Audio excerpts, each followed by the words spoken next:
Hello, everyone. This is Ed Breniger, and welcome to the Eddie Network podcast. My guest today is Suzi Hamill. I have just met her recently, and every conversation I've had with her has been sterling, just very sparkling. And I have no idea where we're going, but it doesn't matter because it's going to be a great conversation. And welcome, Suzi, and give us a little idea of what you've been doing in your life and what you're doing now, and anything you want to share with us. That's funny. That is an introduction that was perfect. Very succinct, but I've heard it before. Good, good. Well, I'm glad that I picked up on that. It makes me trust you. Um, so who am I? I am Suzi Hamill. Who am I?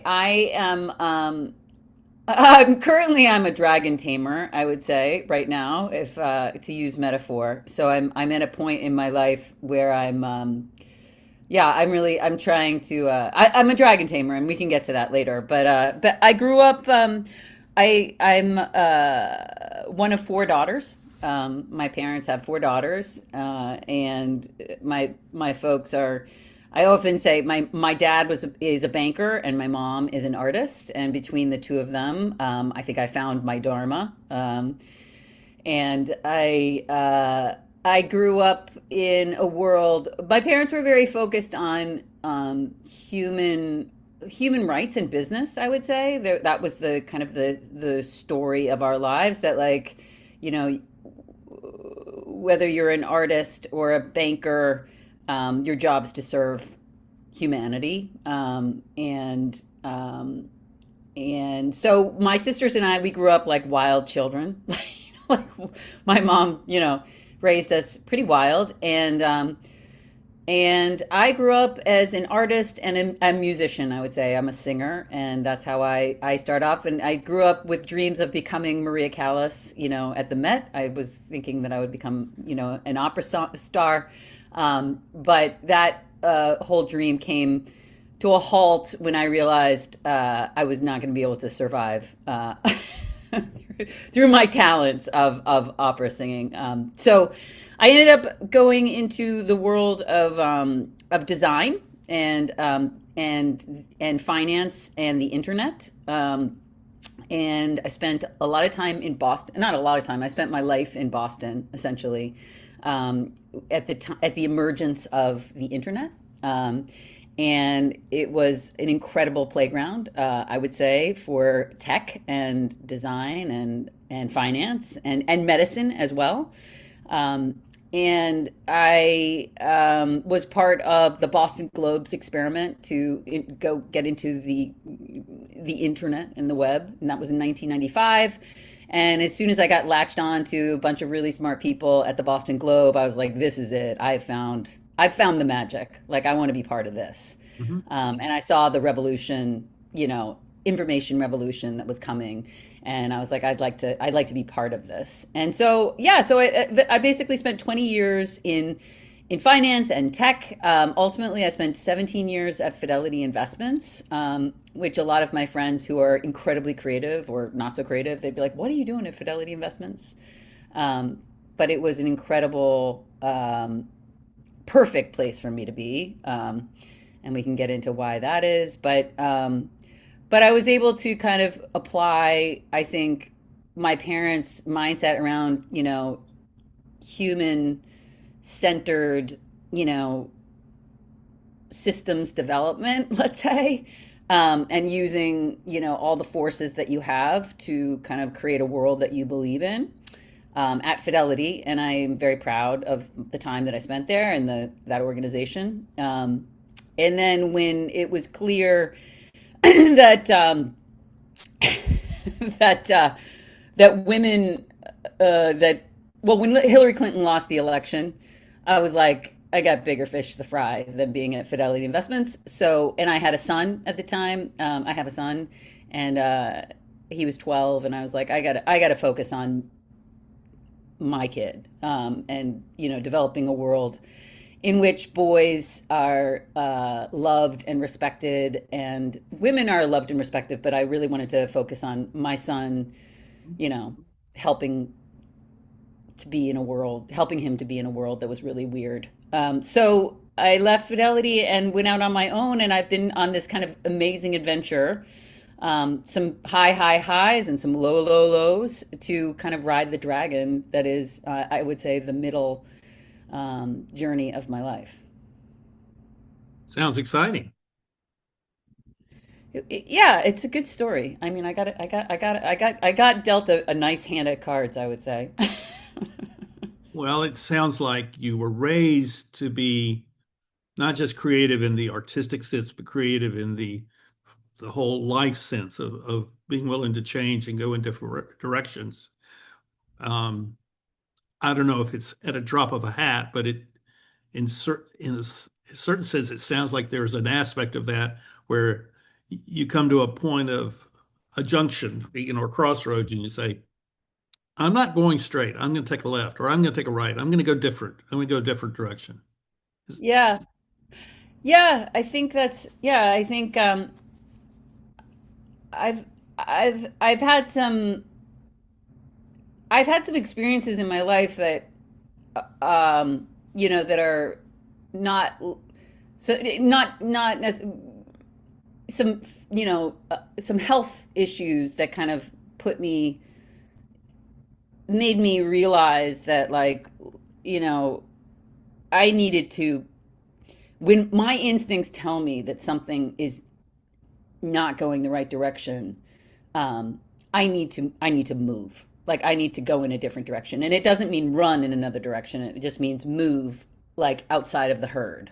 Mhm. Um, and yeah, so it's I'm comfortable, maybe more than most, of moving, making moves outside of the herd, because I know it's key to my survival. Do you? I'm curious about this because my career has been very similar. I've constantly changed. And I was thinking about it this morning about some people that I knew 40 years ago and wondered where they were. And I just put their name into a search bar on Facebook, and there they were. And in one of them, I had sent them a friendship request 10 years ago, and they still have not answered. And I thought that's really interesting. So I guess where I'm going with this question is, have you had this experience where you had a circle of friends when you were in this environment, and then you moved out into another, and those friends stayed where they were and they didn't follow you, or maybe a few did, and then all of a sudden you have another circle of friends and they stay with you as long as there with them, and then you move into something else, and the interesting thing is the phenomenon of the people who go with you everywhere you have been. The friends who have stayed with you, or family who has stayed with you all these years because they care about you, they love you, and they like being with you, and they they see something in you that they want to emulate in themselves, but they don't quite have the the thing to do it, whatever that thing is. Yeah, yeah, yeah. It's yeah, I think yeah, that I definitely moved from, herd to herd, I would say. Yeah. Pretty I do find I read somewhere was like, the people who are your safety net are the people who are with you. Yeah. Like, it's as simple as that. And and I've always grown up. It's funny, my ex-husband, I remember, I think maybe it was my birthday, and it was maybe a first year of marriage, and I decided I'd invite all of my friends in Boston at the time to a dinner. Because, like one would, right? As a grown-up, Yeah. you know, My birthday, 30. I'm going to do what I want to do. Well, and also it's like, it's like I'm a grown up now. Like, I have dinner parties, so I will invite the array of interesting, cool people that are in my life. And that was one of the most interesting dinner parties, because everybody, I could feel the tension. No one was fighting, but you could feel the tension um, between my friends and there were probably 10 people at at the table. And I realized then, and over time, I've realized I've always had groups of friends that do not get along. Like, I can't, it's very difficult for me to mesh friends together. Business is different because business, you're kind of motivated by different, it's But easier they to all get tie. along with you. They all, yeah, I mean, get along. They're like, we're protecting you, Susie. Don't pay attention to that. Don't spend time with that person or this person. So, But you're the catalyst for those people to be together, even if they may not want to be together. But you're that catalyst. I guess that's what I'm saying is that you have this kind of catalytic effect upon the people that know you and they want to be around you. And who are these people that are also around you? And I'm not sure I like them, but I sure like being with Susie. yeah, yeah. I mean, I have great friends, and I think, yeah, they always like. I always have incredible friends who we, you know, who protect me, who teach me, But I don't try and bring them together too often. Yeah, I get that. But when I do, but now, so I forget what the question was, but Well, it's about this notion of constantly going through change, and the people that go with you and the people that don't go with you, but in change. yeah. But is there a thread that has tied all these things that you've done in your life together? Is there? I mean, you've mentioned that you're an artistic person. How does that factor into all these different things you've done? I mean, I think my son's name is Leo, and I named him after. I think he kind of epitomizes the thread. Like Uh-huh. he. Was he named for Da Vinci or DiCaprio? No, no, no. I mean, Leonardo. Like, but he was named for Leonardo da Vinci. He was named for the Pope, Pope Leo. Not the current Pope, obviously, Right. because Leo's. Um, and he epitomizes everything that I think is important, that art and science, religion. Um, there's the lion of Iran. My ex-husband is from Iran, and Aslan from, Lion the Witch in the Wardrobe is a lion. But that this courage and this pride, is So, important. so what's Leo doing today? He is in school. He is at Northeastern in Boston, Hmm. and yeah, he's studying and working for. He was this summer. He worked for a congressman or a city councilman on housing development in Boston, which is What's and what's he getting. what's he studying?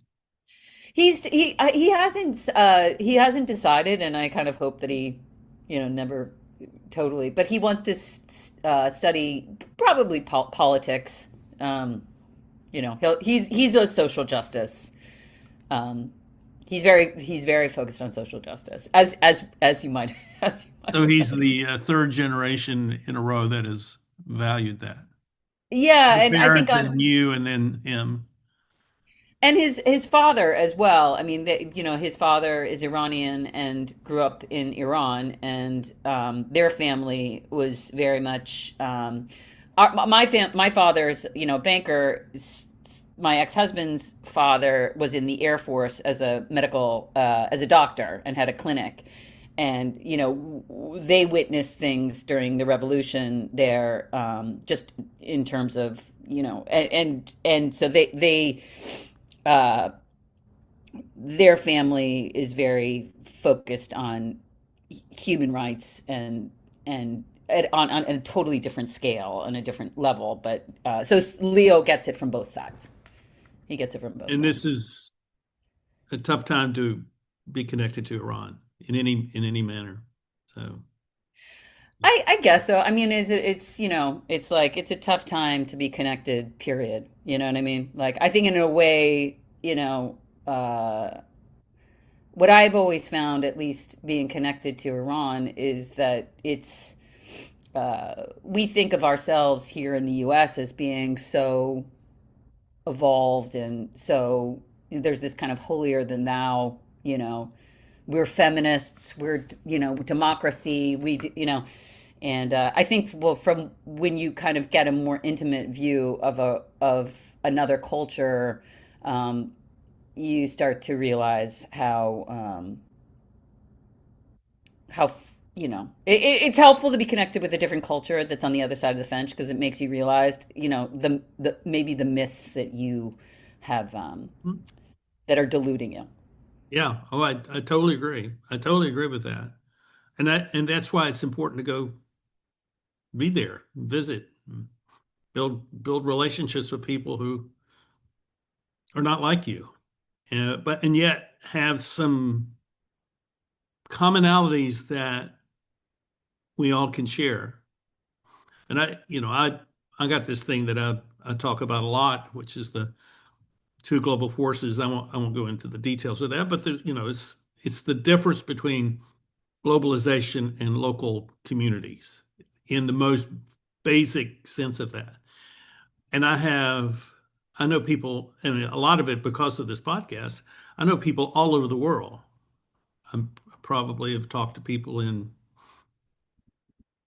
15, 20 countries. And for me, those people are not my global friends. Those are all local friends where I'm a member of their local community and I care about what happens in their community and in their country. And I think that's, for me, that's a way to kind of um, be able to do things where I'm making a difference rather than simply kind of endorsing some position or some other idea or something. And I find it much more satisfying to do it that Yeah, way. yeah, yeah, yeah. It's definitely, yeah, it's definitely, yeah. I can relate to that. I can relate to that. It's interesting. How did you get there? How did you get to that point? To this point, that's your comfort, that's your nation. Leo calls it a nation, a nation. Um, that's a very good question. I think it's that um, I've always felt that I didn't fit in anywhere. And I think that's a common thing for a lot of people to feel. But I felt it since I was a child. And I was creative or reckless, however you want to call it. And when I was 12, my grandmother told me, you may do anything you want, but do not bring shame to the family name, Oh, right, yeah. which I took to mean I have carte blanche to do whatever I want to do. And and so I'll go off to college and I realize I'm not well suited to do well academically because I don't think like the way they expect me to think. Hmm. It's very difficult for me to sit down and read a 500-page book because I'm analyzing, I'm parsing out every sentence and every paragraph, and I may not even I may, if I'm reading a book, I may even not get through a page in a day's time because I'm thinking about it. And I figured out a way to survive and to graduate. Um, and then what I realized was I was interested in people and interested in culture. I was an American Studies major, so we looked at the broadest perspective of what America was, um, and I went to seminary, and I went to a seminary that had its history had been to train missionaries, and the first American missionary to be sent overseas um, came from right there in Boston in Salem, Oh, and really? yeah, Adoniram Judson, and he went to um, I guess it was Burma then, but this is, like the first decade of the 19th century, like 1803 or something like that. Wow. He And he was was sent to there. Burma in 1803? Yeah.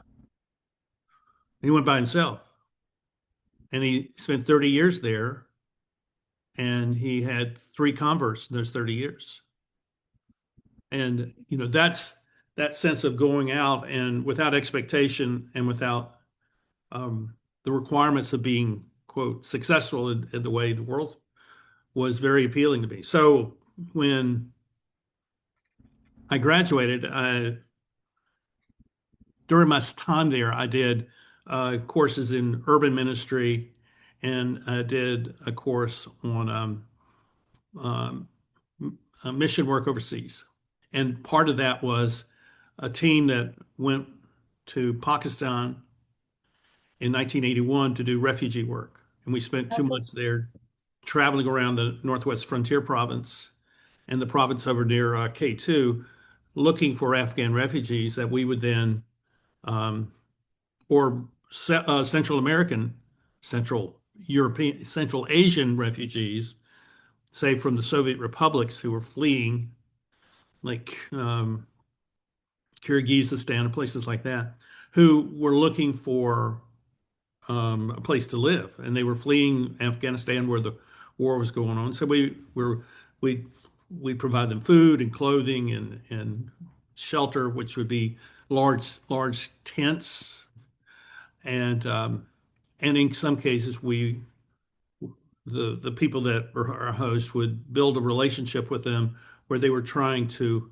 um, expatriate these people to a Western country or to somewhere in um, Western Asia, say Turkey or someplace like that. And um, and it was fantastic because the needs of people were very clear, but the behavior of people was what was amazing, and their level of appreciation and their level of kindness was something new to me. And in one of those instances, and I'm trying to get to the answer of your question. We were out on this desert, very dark, not very dry desert plain between Peshawar and the border of Afghanistan and Pakistan. And we were in this little encampment, and we went into town, brought some stuff back, and we were getting ready to leave. And this Afghan man walks up to me, and he takes my hands and cups them in his hands, and he shakes them like this, and then he reaches up and strokes my beard, and then that was it. He walks away. Get in the truck, and we're off. And then later that day, our host said, "Well, what he did was express gratitude to you, but it was what that was that's how one Afghan man expressed honor to another Afghan man. Wow. So he treated you as one of their people." Mm, And that's when I knew that uh, I was not going to do that kind of ministry, but I knew that I was going to be that kind of person. yeah. I wanted to be a person of honor, and I wanted to treat everybody honorably in that way, and which meant that um, I was not bounded by anything. So I didn't do much travel until um, other than in the States until about 10 years ago when after my marriage ended and I closed my consulting practice and moved to Wyoming, I traveled to probably 15 or 20 countries over the period of just a few years. Uh-huh. And in every case, I went not as a tourist. I went in many cases, I went alone, and I went to kind of, okay, I want to find out what's going on here. I want to understand who these people are, and I want to observe and take it in and then make my decisions about what is it that I'm actually seeing. Yeah. And and I still have a long list of places I want to go. And now I have a long list of places I want to go that also have people that I want to go see. So, It's interesting the gesture had such an impact. I mean, like you can remember the gesture. I mean, what was it about the gesture, you think? always, I had never been thanked before. In that way, like like Anyway, you'd never been thanked before. How's that possible? I mean, there's the perfunctory thanks. Thanks for the gift. Yeah. But Yeah, no, not thanks, thanked in a way that was deeply personal. yeah, yeah, yeah, And it was transformative moment. yeah, Obviously it was. Um, and it stays with me because I know that more than likely that man didn't live more than a few more years, and his family probably didn't survive the war and all that, and but here in that moment, it was the two of us, and he was thanking me for, I think, taking care of his people. yeah, yeah, And why yeah, why he didn't go and do that to the other people that I was with. There were about 6 or 7 of us. Why did he choose me? And I'm not suggesting that I'm somewhat special or even that there was some reason for that. It's just that I was chosen to be the recipient of that man's sense of gratitude and honor, and he didn't understand that that was going to change my life. And if and I don't even know what his name is. yeah, yeah, So yeah. so I see that this life experience you've had the chance to see people and to see places that other people have not. That's really where I'm going for this. Yeah, And yeah, I would say so. and and I wish that for everybody. But Yeah, I think it's yeah, I think but it's I think the yeah. I mean, I wish it for the for those that can handle it when they, you know, I don't know that like I guess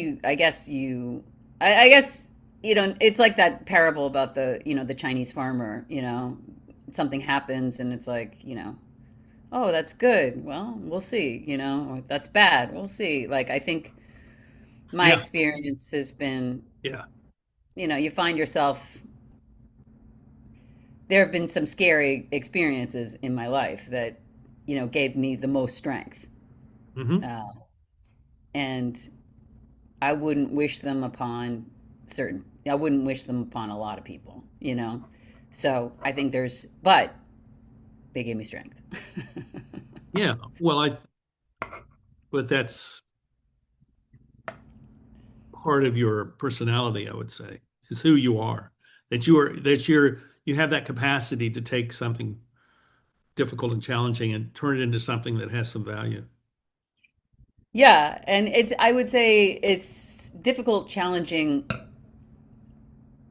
bordering on evil. Like I Yeah. think that my strength comes from I don't like to speak in terms of like, evil, but some of the darkest, I've seen some dark things and once you are able to see dark things and be in dark places, um you the shadows aren't so bad.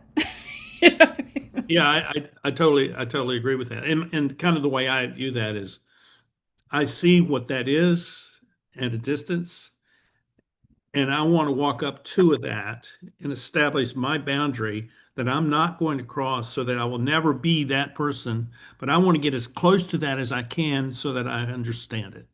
Yes, yes. And I I mean, wouldn't recommend that to anyone because it's a dangerous sort of thing.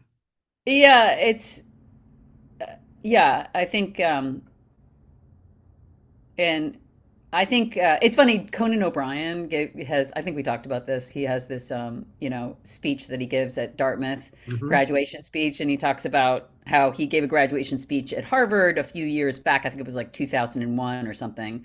And he told all the kids at Harvard, like, go out and fail fast. That whole mantra, fail fast. Yeah.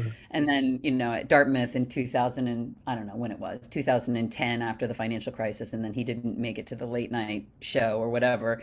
He was just like, you know what? I spent I failed and it was a public failure and it was pretty bad. So I would say avoid failure as much as you possibly can. And I think that's where I am. It's, you can't avoid, you can't avoid certain things.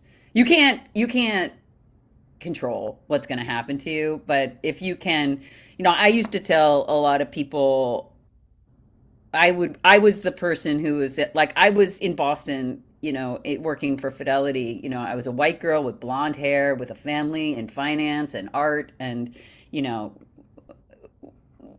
I knew that town, I love that town. That town loved me. And like, I was, so I had, women and men and, folks that came in from all over the world to work with us, and they were all brilliant, and I was like, we can do anything in this town, guys. We can do anything. We can do anything. Like, our job is to do good. And like, and if we're doing good, we can do anything in this town.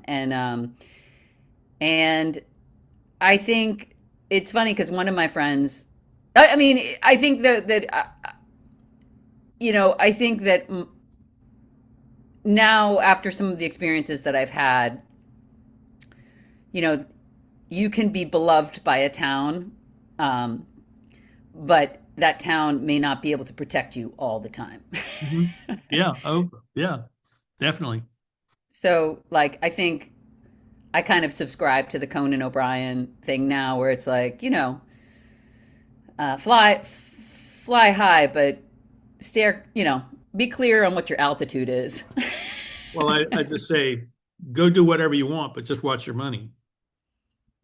That's right. Yeah, always watch your money. Yeah, watch your money, watch your back, but keep moving forward, That's keep right. moving. So you have ventured into a new thing, or I guess it's a new thing, but your music thing is a new thing, relatively new. Tell us about what your music venture is, and because I look forward to being present when you perform at some point in the future. Oh, good. Well, I'm performing on Thursday night, so this Thursday, if you want to get down to Austin, I'm performing at the Sahara Lounge. But the yeah, I mean, so I was trained as in like had vocal training, went to Vassar, did a lot of singing, and then shut everything down so that I could, have a job and a career in the internet and design, and did great things and had an incredible career. But then when I left, I left Fidelity and started doing some incredible things, like, I went to the US Senate and spoke about, women in entrepreneurship. I went to NASA and helped NASA think about how to become a more entrepreneurial organization. Like, I just had some great opportunities, but there was, my marriage fell apart, and a lot of things started falling apart, like the country. And so, I hit a wall pretty, but in the hitting of the wall, I wrote a manifesto, the Apron Manifesto, which you can check out online, which is on YouTube. And there's a website, theapronmanifesto.com. And I talked about like the importance of basically, I would say the moral authority of creators, and the importance of finding beauty in the world, and equipping creators with aprons, cloth, scaffolding that protects you, enables you to hold tools, what have you. Like, so I gave a TED talk, and it was pretty, like, it was really fun, and I thought it was cute. But I think in the end, it made me realize that I wasn't truly living my creative potential. So I had met a guy who was a DJ at WBCN, which is a rock station here in Boston, which is pretty incredible. And he was emerging in his music life, and kind of, he was in his, I don't know how old he was, but he's older than me, and or younger, I'm not sure. But he was he was like, he was emerging in his musical career, and he was like, and I was like, what, I'm emerging in my musical career. So I sent him some of the recordings that I'd made in my kitchen, and he was like, this is great, like, let's start recording together. And so basically, he believed in me, and was like, and he was like, you could be a rock star, Susie. You know, like we could do this. Like you could do it. Like, you know, and we created an album together. And he kind of just, you know, got me in the position to, you know, to record an album. And then he's like, you could do a solo thing, you know? And he's like, in fact, I'm out of here. Like, do the solo thing. I'll coach you from behind. And like, you know, so I did a solo thing and I put out Future Suzi, which is my solo project. And I started performing, recording, learning instruments, learning technology in music, which is, you know, Logic, which is and, you know, these kind of DAWs that, you know, you can use to create basically symphonies. And it started to, so I did that, and then, you know, then recently I met a guitarist, my partner, Adam, and we have started a duo slash band, and we're calling it the Blind Joy. So we have a brand new band. Yesterday was the first we named the band the Blind Joy. So, um, I like that. but I yeah, it's not cool. It's so cool. It's so funny. Um, but it's been an incredible like spiritual journey, I would say, in that to hear your own voice and your own words and see yourself as an icon, maybe like I wouldn't call it a character, but it's more of an icon for who you want to be and what you, and also realizing how complex that is, because I don't want to be, you know, I don't want to be, I want to get to the crux of who I am. I don't want to just kind of be a, you know, a cartoon. So it's been this spiritual journey where I've really been able to hear hear myself and see people react to me as um, and react to me, the me that I love, you know, the me that I want to be, you know, and it may not be a perfect me, but it's certainly the me that I've always wanted to be. And so yeah, so it's been this incredible journey, and I went from, you know, thinking the most important thing was my 401k and, you know, like, and financial literacy, to realizing, you know, I think there's a divine literacy, or a literacy of your own um, sacred self that is the most important thing. And I basically I'm dedicating my life to music. I say I'm dedicating my life to music. And I would say it's maybe I'm dedicating my life to music, but I'm definitely dedicating my life to the divine, I would call it. And that is I don't even know what that means. But it's certainly like dedicating myself to, you know, a powerful source that, you know, respects beauty, respects life, respects love, you know, and respects, you know, I would say has a handle on all the things that tech and all that stuff, but also kind of is a preserves, I think, what is most important in the world. And I think the way I do that is through music. Do you feel like um I don't know what I hear you saying? Gosh, that sounds like such a counselor sort of thing. No, it's not what I hear you saying. What I hear is this sense that you've transitioned out of just looking at the things of this world as the things of this world, and you're now kind of immersed into something that's more transcendent, something larger than this world, and that is actually, if I can say it this way, pulling things out of you into view that become a stronger statement about who you are as Suzi Hamill. Yeah, yeah, yeah, I think it's that. It's also, I think there's just a like, I think I used to think I knew this world. I'd get up, I'd Uh-huh. give a TED talk, and I tell people about how to live their lives, you know? And I think in the past, there's been this rapid, like, unfolding of of this kind of reality that I do not understand this world. Like, I don't understand it. I don't understand my past. I don't understand Is that a good thing? what it's it's like being, I mean, it's like being in a movie. You know, and there are points where you're like, this is intense, like Yeah. this, like, but you don't leave the theater, like, so is it a good thing? You know, I'm starting to learn how to navigate it more. The sky is more blue and the clouds are more fantastic. The stars last night were just like divine, like, and the stories behind the stars. And so I think I'm learning to kind of not be scared of the unfolding. I think that sounds wonderful. Yeah, it's wonderful when I get to meet people like you.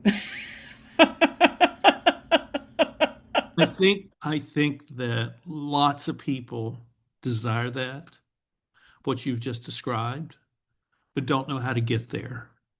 And I think don't know how to get there because they think that there's some formula you have to follow. And there isn't a formula. It's just being aware and alert and willing to walk down a trail that you don't know where it's going, but you're going to go down it anyway.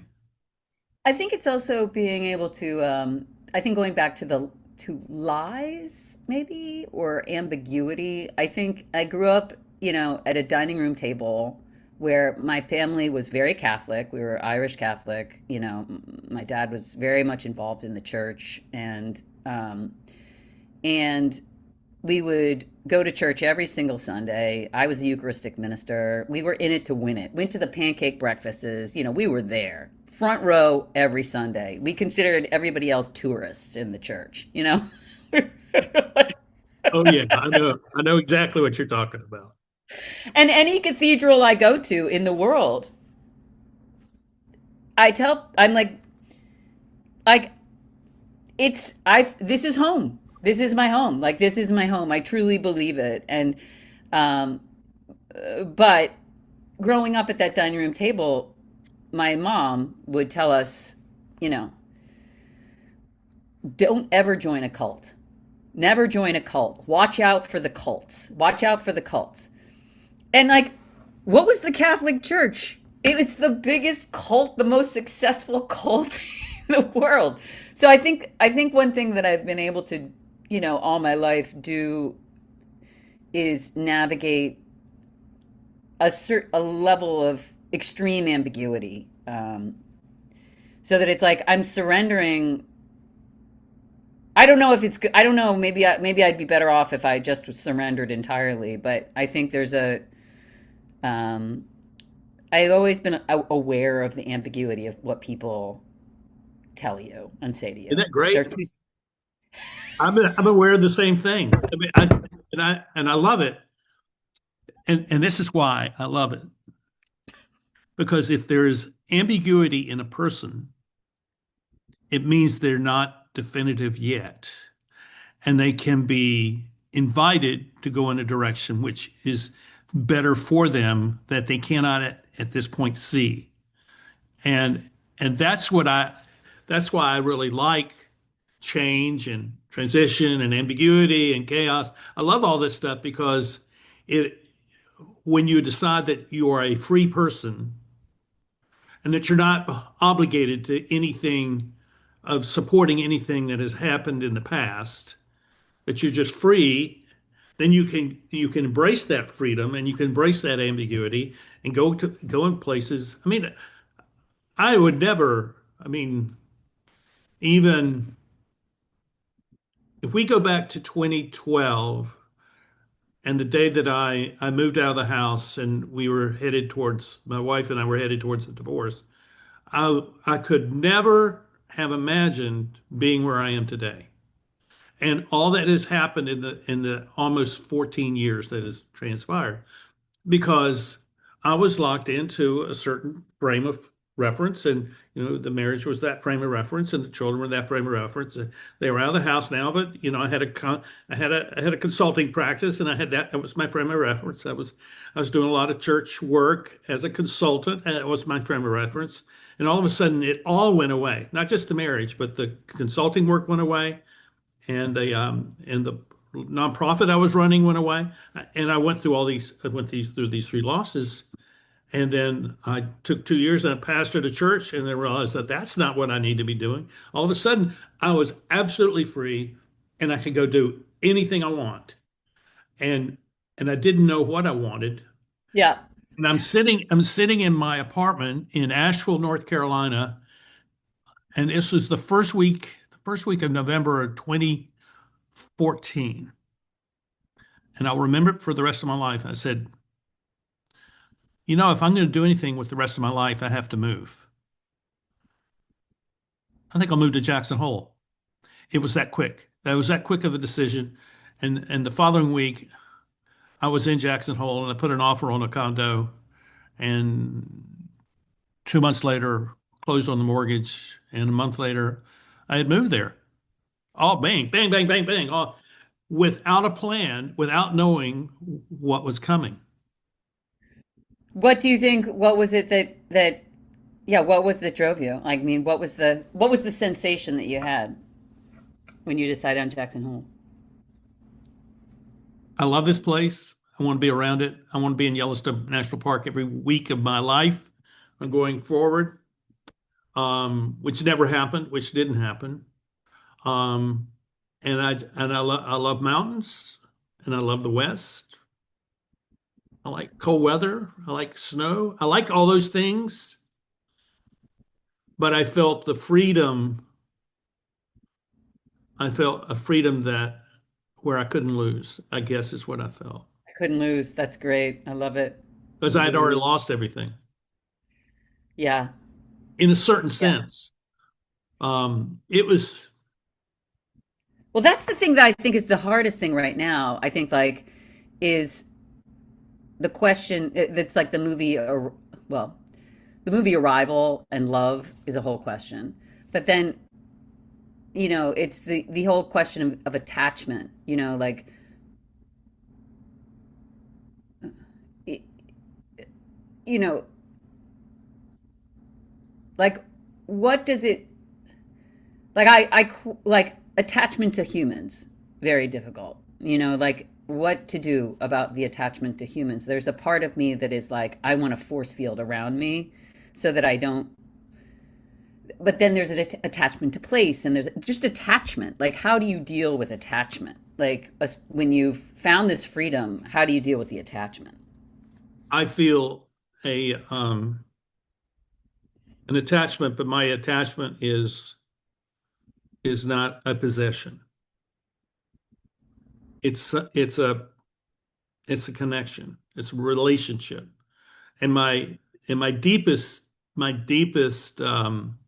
attachments are to my family. Yeah. Um, to the point where in the last year or so, I have begun to talk about being the patriarch of my family because I feel a responsibility to care for the whole, not just the individuals, not just my three children and their spouses and my grandson, or not just for my sisters and their families, and not just for my cousins. And it's for the whole of that. How do we care for each other? And out of that emerged um, a year long, or it's still continuing, research study into time and reality.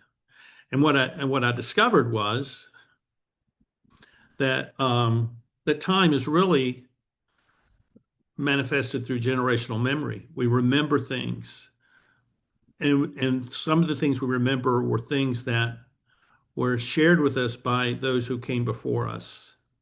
So I can go back 10 generations in one side of my family and know what was going on 10 generations ago because that mattered to our family. But to me, I want to care for, I want to, it's like my grandmother said, do not bring shame to the family. I'm not going to bring shame to the family. In fact, I'm going to protect my family's name going back, but I'm also going to act in such a way that I'm creating a generational memory for the generations that follow me. I want them to remember this too, because there's something, and you have that. I mean, you've described your family. It's probably never all healthy.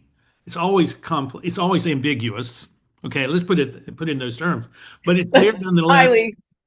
and it has given something to us, and it's also a place that we have where we can give something to it in Yeah, return. yeah, yeah. I think it's one thing that's been interesting is my cousins have emerged as protectors of me. Oh, You good. know, yeah, which has been incredible. Like, has been, you know, it's cute because like a lot of them are little. Like they were my little cousins. I mean, they're not little, but like I they're understand. superstars. But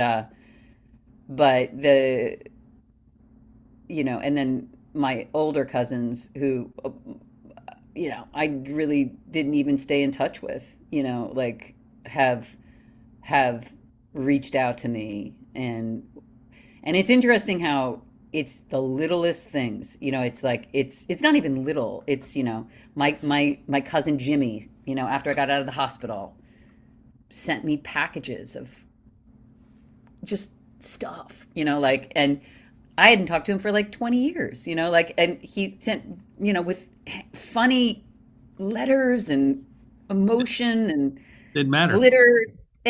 Oh my, it mattered. It was like, But the 20 years didn't matter.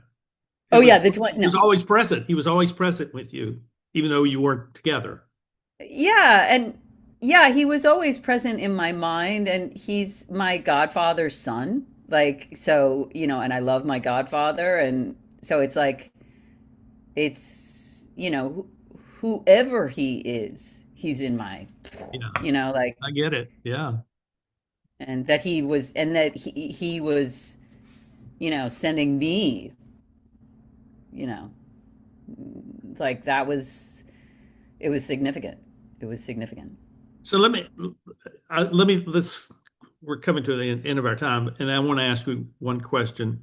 I tend to ask this question a lot because um, it's sometimes right on the tip of everyone's tongue, and then sometimes they really don't know what to answer. So I wonder um, what it is that you have hope in for the future, or where you find your hope for the future. Uh, um, I have hope in the future because I have hope in the past, I guess. I mean, I'm finding, there's this, I this kind of infinite loop, that my friends are coming back to me through other forms. My cousins are coming back to me in new forms, and so I think my hope is, I think is what, as I kind of am in this, you know, tsunami, earthquake, hurricane of, incredible.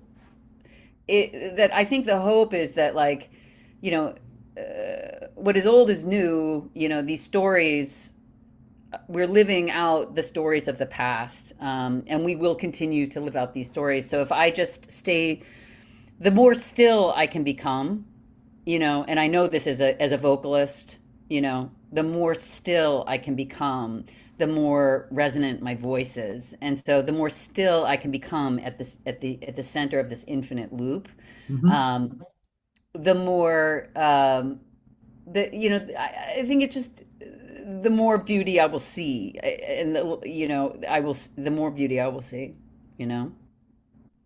Totally agree. I love that.